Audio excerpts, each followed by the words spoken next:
আপনারা দেখছেন শিরোনাম update, powered by Misba agro product, Arambagh, Hooghly. Co-powered by Asha cancer institute, new hospital road, Rampurhat, Birbhum. নমস্কার, আপনারা দেখছেন সংবাদ শিরোনাম, আর শিরোনাম আপডেট নিয়ে আপনাদের সঙ্গে আমি রয়েছি মান্টি। আজকের এই বিশেষ প্রতিবেদনে আমরা আলোচনা করব বীরভূমের রাজনীতিতে ঘটে যাওয়া এক বড় ঘটনাকে নিয়ে। ভালো তৃণমূলের সঙ্গে হাত মিলিয়েও শেষ রক্ষা হলো না।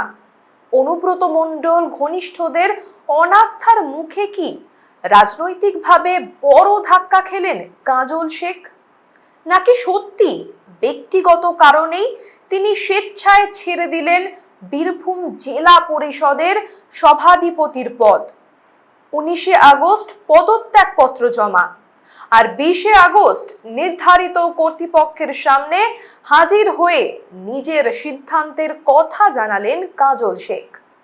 তার স্পষ্ট বক্তব্য, কোনো চাপ নেই, কোনো জবরদস্তিও নেই, ব্যক্তিগত কারণেই নাকি তিনি পদত্যাগ করেছেন।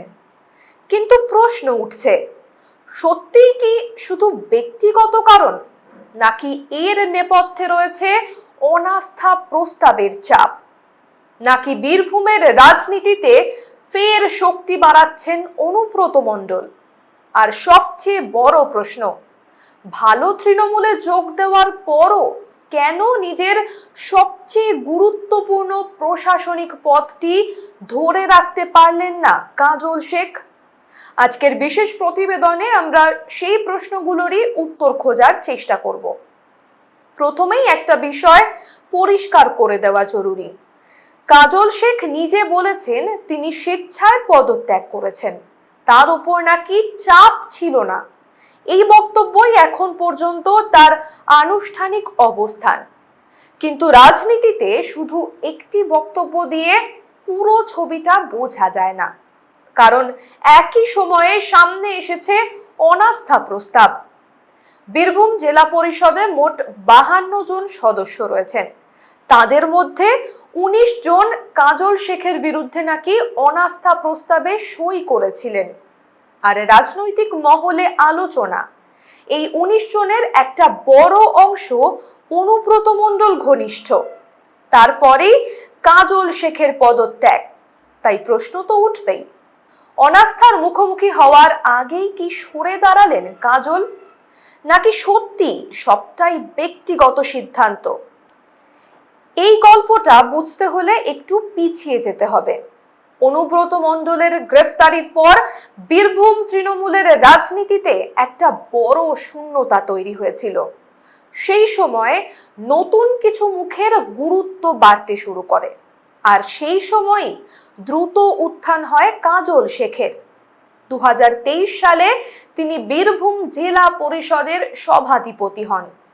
নানুরের রাজনীতি থেকে উঠে এসে জেলা পরিষদের শীর্ষ পদে পৌঁছানো ছিল তার রাজনৈতিক জীবনের বড় সাফল্য।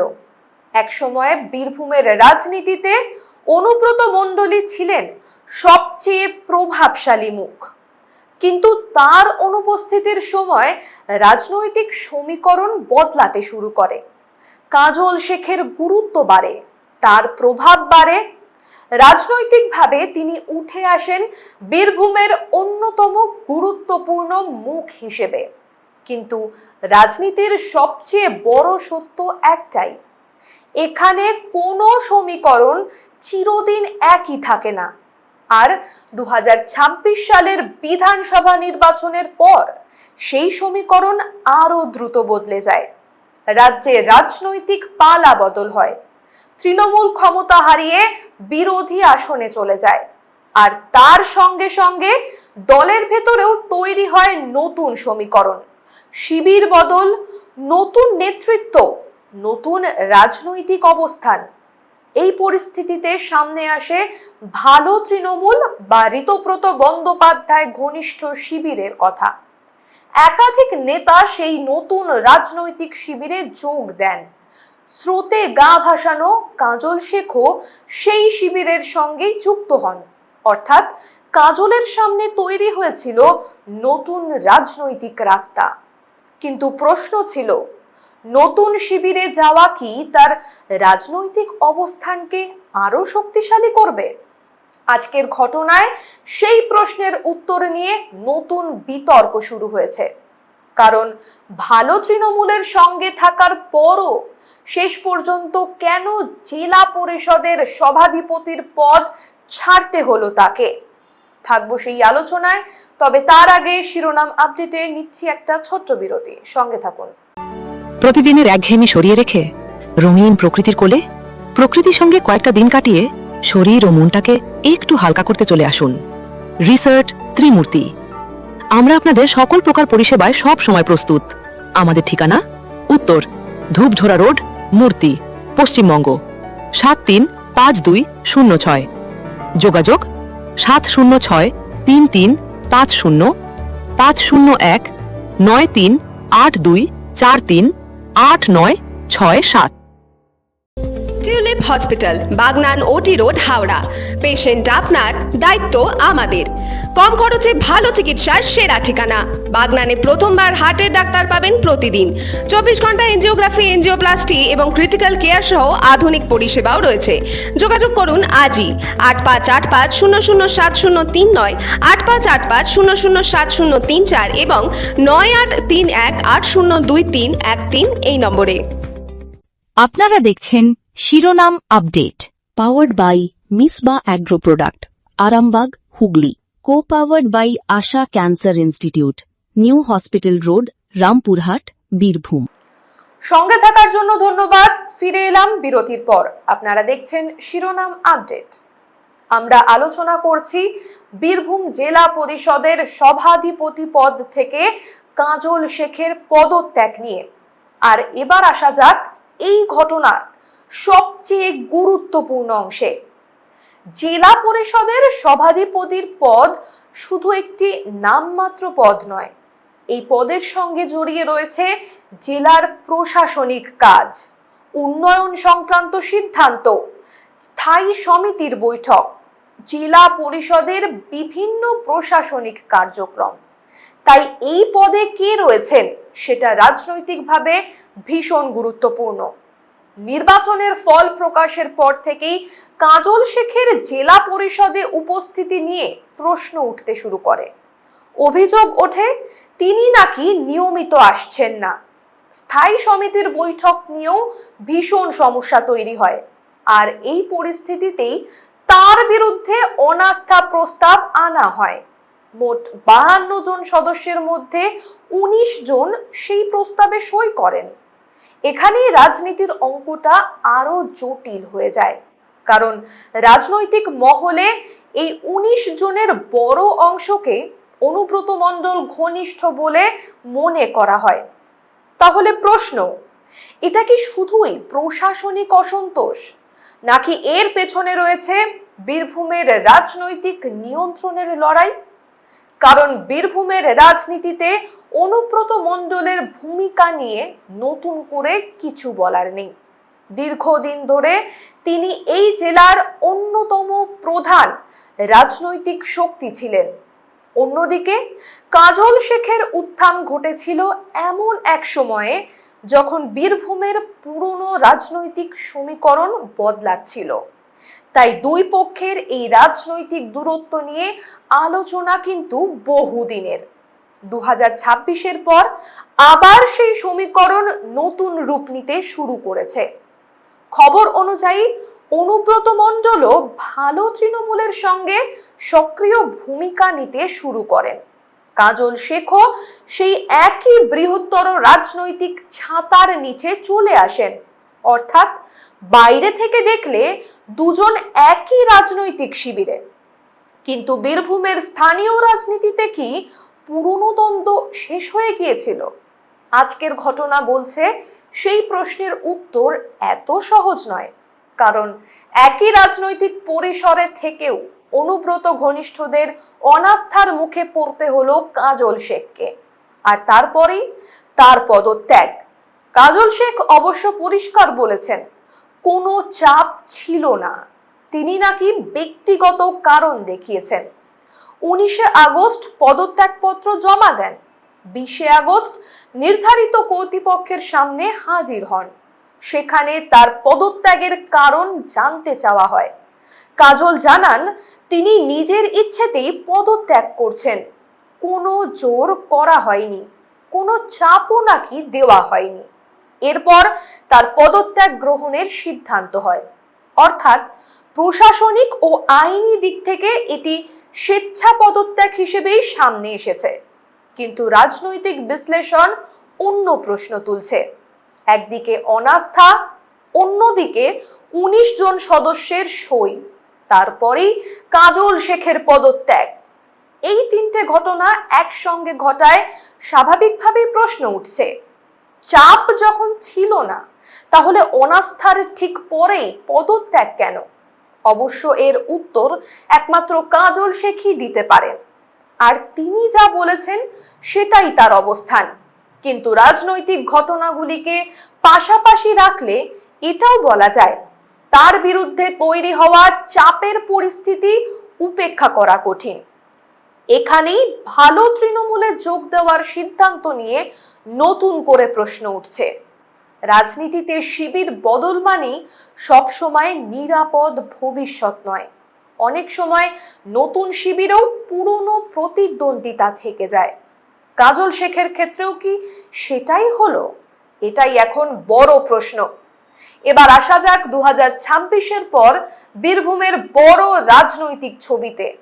বিধানসভা নির্বাচনের পর তৃণমূলের অবস্থান আর আগের মতো নেই। দলের ভিতরে ভাঙন তৈরি হয়েছে, নতুন নেতৃত্বের প্রশ্ন উঠেছে, আর বীরভূমের মতো গুরুত্বপূর্ণ জেলায় নেতৃত্বের লড়াই এখন আরো স্পষ্ট। কার হাতে থাকবে রাজনৈতিক নিয়ন্ত্রণ? কারা সংগঠন পরিচালনা করবেন? পুরনো নেতৃত্ব কি আবার নিজেদের প্রভাব ফিরে পাবে, নাকি নতুন মুখরা নিজেদের জায়গা শক্ত করবেন? এই প্রশ্নগুলোর মধ্যেই কাজল শেখের পদত্যাগকে দেখতে হচ্ছে। কারণ তিনি শুধুমাত্র জেলা পরিষদের সভাধিপতি ছিলেন না, তিনি বীরভূমের রাজনীতিতে একটি গুরুত্বপূর্ণ মুখও বটে। তিনি বিধানসভা নির্বাচনে জয়ী হয়েছেন, অর্থাৎ তার নির্বাচনী ভিত্তি এখনো রয়েছে। তাই একটি প্রশাসনিক পদ হারানো মানেই তার রাজনৈতিক জীবন শেষ, এমন কিন্তু বলা যায় না। কিন্তু এটাও সত্যি, জেলা পরিষদের সভাধিপতির পদ তার রাজনৈতিক গুরুত্বের একটা বড় অংশ ছিল। সেই পদ চলে যাওয়া নিঃসন্দেহে তার জন্য বড় ধাক্কা, বিশেষ করে যখন পদত্যাগের আগে অনাস্থা প্রস্তাব সামনে এসেছে। কাজল শেখের পরবর্তী রাজনৈতিক পদক্ষেপ কি হবে সেই বিষয়ে আলোচনায় থাকবো, কিন্তু তার আগে শিরোনাম আপডেটে নিচ্ছি আরেকটা ছোট্ট বিরতি, সঙ্গে থাকুন। প্রতিদিনের একঘেয়েমি সরিয়ে রেখে রঙিন প্রকৃতির কোলে প্রকৃতির সঙ্গে কয়েকটা দিন কাটিয়ে শরীর ও মনটাকে একটু হালকা করতে চলে আসুন। রিসার্চ ত্রিমূর্তি। আমরা আপনাদের সকল প্রকার পরিষেবায় সব সময় প্রস্তুত। আমাদের ঠিকানা উত্তর ধূপঝোড়া রোড, মূর্তি, পশ্চিমবঙ্গ 735206। যোগাযোগ 706335019382438967। টিউলিপ হসপিটাল, বাগনান ওটি রোড, হাওড়া। পেশেন্ট আপনার, দায়িত্ব আমাদের। কম খরচে ভালো চিকিৎসার সেরা ঠিকানা। বাগনানে প্রথমবার হার্টের ডাক্তার পাবেন প্রতিদিন। 24 ঘন্টা এনজিওগ্রাফি, এনজিওপ্লাস্টি এবং ক্রিটিক্যাল কেয়ার সহ আধুনিক পরিষেবাও রয়েছে। যোগাযোগ করুন আজই 8585007039, 8585007034 এবং 9831802313 এই নম্বরে। আপনারা দেখছেন শিরোনাম update, powered by Misba agro product, Arambagh, Hooghly. Co powered by Asha cancer institute, new hospital road, Rampurhat, Birbhum. সঙ্গে থাকার জন্য ধন্যবাদ। ফিরে এলাম বিরতির পর। আপনারা দেখছেন শিরোনাম আপডেট। এখন সবচেয়ে বড় প্রশ্ন, কাজল শেখের পরবর্তী রাজনৈতিক পদক্ষেপ ঠিক কি হবে? তিনি কি নতুন করে নিজের সংগঠন শক্তিশালী করবেন, নাকি অনুব্রত মণ্ডল এবং তার ঘনিষ্ঠদের সঙ্গে নতুন কোনো সমঝোতার রাস্তা খুঁজবেন? নাকি বীরভূমে রাজনৈতিক দ্বন্দ্ব আরো বাড়বে? এই মুহূর্তে উত্তর নেই, কিন্তু বীরভূমের আগামী দিনের রাজনীতির জন্য এই প্রশ্ন কিন্তু ভীষণ গুরুত্বপূর্ণ। আজকের আলোচনার শেষ পর্যায়ে এসে সবচেয়ে বড় প্রশ্নটা আবার করা যাক। অন্তত জেলা পরিষদের সভাধিপতির পদ ধরে রাখার ক্ষেত্রে বর্তমান পরিস্থিতি সেই প্রশ্নই তুলে দিচ্ছে। একদিকে কাজল শেখের রাজনৈতিক অবস্থান পরিবর্তন, আর অন্যদিকে অনুব্রত মণ্ডলের নতুন করে সক্রিয় হওয়া, তারপর অনুব্রত ঘনিষ্ঠদের অনাস্থা প্রস্তাব, আর সবশেষে কাজল শেখের পদত্যাগ। ঘটনাগুলি একে অপরের সঙ্গে জুড়ে যাওয়ায় বীরভূমের রাজনৈতিক ছবিটা আরো স্পষ্ট হয়ে উঠছে। একসময় অনুব্রত মণ্ডলের অনুপস্থিতির সময় কাজল শেখের গুরুত্ব বেড়েছিল। তিনি জেলা পরিষদের সভাধিপতি হয়েছিলেন, রাজনৈতিকভাবে উঠে এসেছিলেন। আজ পরিস্থিতি পুরো উল্টো দিকে ঘুরছে। অনুব্রত মণ্ডল ফের সক্রিয়, তার ঘনিষ্ঠদের রাজনৈতিক ভূমিকা নিয়ে নতুন আলোচনা শুরু হয়েছে, আর কাজল শেখ আর জেলা পরিষদের শীর্ষ পদে নেই। এই পরিবর্তনটাই আজ বীরভূমের রাজনীতির সবচেয়ে বড় গল্প। তবে কাজল শেখকে এখনই রাজনৈতিকভাবে শেষ বলে দেওয়া যাবে না। তিনি বিধায়ক, তিনি নির্বাচনে জয়ী হয়েছেন, তার নিজের রাজনৈতিক ভিত্তি রয়েছে, কিন্তু আগামী দিনে তাকে প্রমাণ করতে হবে সভাধিপতির পদ ছাড়ার পরও তিনি কতটা নিজের রাজনৈতিক প্রভাব ধরে রাখতে পারেন। অন্যদিকে অনুব্রত মণ্ডলের ক্ষেত্রেও এই ঘটনা একটি গুরুত্বপূর্ণ রাজনৈতিক বার্তা দিচ্ছে। দীর্ঘ রাজনৈতিক উত্থান পতনের পরও বীরভূমের রাজনীতিতে তার প্রভাবকে সম্পূর্ণভাবে উপেক্ষা করা যাচ্ছে না। আর এখানেই সামনে আসছে আর একটি প্রশ্ন, একই রাজনৈতিক শিবিরে থেকেও কি বীরভূমের নেতৃত্বের লড়াই চলছে? কারণ কাগজে কলমে সবাই হয়তো একই বৃহত্তর রাজনৈতিক ছাতার নিচে, কিন্তু স্থানীয় রাজনীতিতে ক্ষমতা এবং প্রভাবের লড়াই কিন্তু আলাদা। কোন নেতার হাতে থাকবে সংগঠনের নিয়ন্ত্রণ? কার কথা শুনবেন স্থানীয় কর্মীরা? কারা সিদ্ধান্ত নেবেন? এই লড়াই কখনো শুধুমাত্র দলীয় নাম দিয়ে শেষ হয়ে যায় না, আর বীরভূমের ক্ষেত্রেও হয়তো সেটাই দেখা যাচ্ছে। আজকের ঘটনার পর সামনে আরো কয়েকটি প্রশ্ন রয়েছে।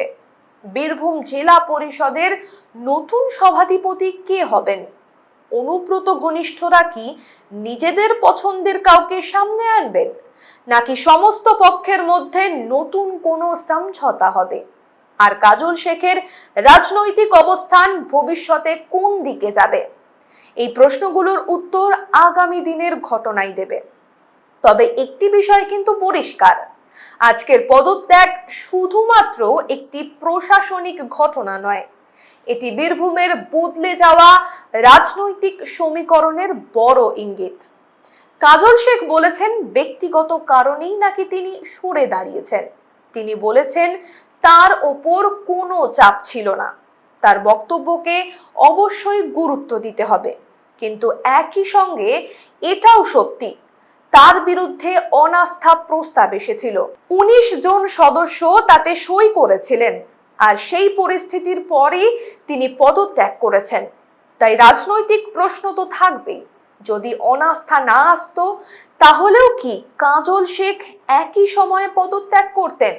এই প্রশ্নের উত্তর এখন নেই, কিন্তু প্রশ্নটা বীরভূমের রাজনৈতিক মহলে অবশ্যই থাকবে।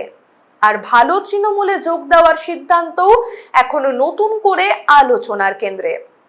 রাজনীতিতে নতুন শিবিরে যাওয়ার উদ্দেশ্য সাধারণত নিজের রাজনৈতিক অবস্থানকে শক্ত করা, কিন্তু কাজল শেখের ক্ষেত্রে অন্তত জেলা পরিষদের সভাধিপতির পদ রক্ষা করা আর সম্ভব হলো না।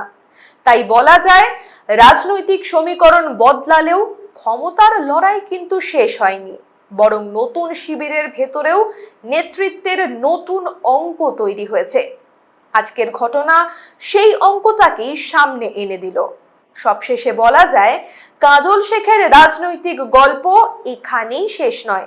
তিনি এখনো নির্বাচিত জনপ্রতিনিধি, তার রাজনৈতিক ভবিষ্যৎ এখনো রয়েছে। কিন্তু জেলা পরিষদের সভাধিপতির পদ থেকে সরে দাঁড়ানো তার রাজনৈতিক যাত্রায় নিঃসন্দেহে একটি বড় মোড়।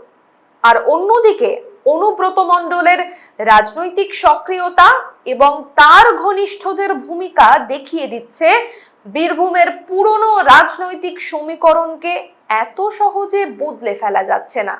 তাই আজকের সবচেয়ে বড় প্রশ্ন, কাজল শেখ কি শুধু একটি পদ হারালেন, নাকি বীরভূমের রাজনৈতিক নিয়ন্ত্রণের লড়াইয়ে বড় ধাক্কা খেলেন? উত্তর দেবে আগামী দিনের রাজনীতি। কারণ সামনে এখন নতুন সভাধিপতি নির্বাচনের প্রশ্ন, সামনে সংগঠনের নেতৃত্বের প্রশ্ন, সামনে রয়েছে কাজল শেখের পরবর্তী রাজনৈতিক পদক্ষেপ। আর তার থেকেও বড় কথা, বীরভূমের আসল নিয়ন্ত্রণ এখন কার হাতে? এই প্রশ্নের উত্তরই আগামী দিনে বীরভূমের রাজনীতির নতুন গল্প লিখবে। আজকের দিনের বড় খবর একটাই, ভালো তৃণমূল যোগ দিয়েও সভাধিপতির পদ রক্ষা করতে পারলেন না কাজল শেখ। অনাস্থার মুখে তার পদত্যাগ বীরভূমের রাজনীতিতে নতুন সমীকরণ তৈরি করেছে। কাজল বলছেন, সিদ্ধান্ত একান্তই ব্যক্তিগত, রাজনৈতিক মহল দেখছে অনাস্থার অঙ্ক। আর অনুব্রত মণ্ডল ঘনিষ্ঠদের ভূমিকা ঘিরে তৈরি হয়েছে নতুন প্রশ্ন, তাহলে এ কি শুধুই পদত্যাগ, নাকি বীরভূমের রাজনৈতিক ক্ষমতার লড়াইয়ে প্রথম বড় চাল? সেই উত্তর পেতে এখন অপেক্ষা রয়েছে আগামী দিনের। কেমন লাগলো আজকের এই প্রতিবেদন? কমেন্ট করে অবশ্যই জানাবেন। আর লাইক, শেয়ার, সাবস্ক্রাইব করতে একদম ভুলবেন না। শিরোনাম আপডেট আজ এ পর্যন্তই। দেখতে থাকুন সংবাদ শিরোনাম। নমস্কার। আপনারা দেখছেন শিরোনাম update, powered by Misba agro product, Arambagh, Hooghly. co-powered by Asha Cancer Institute, New Hospital Road, Rampurhat, Birbhum.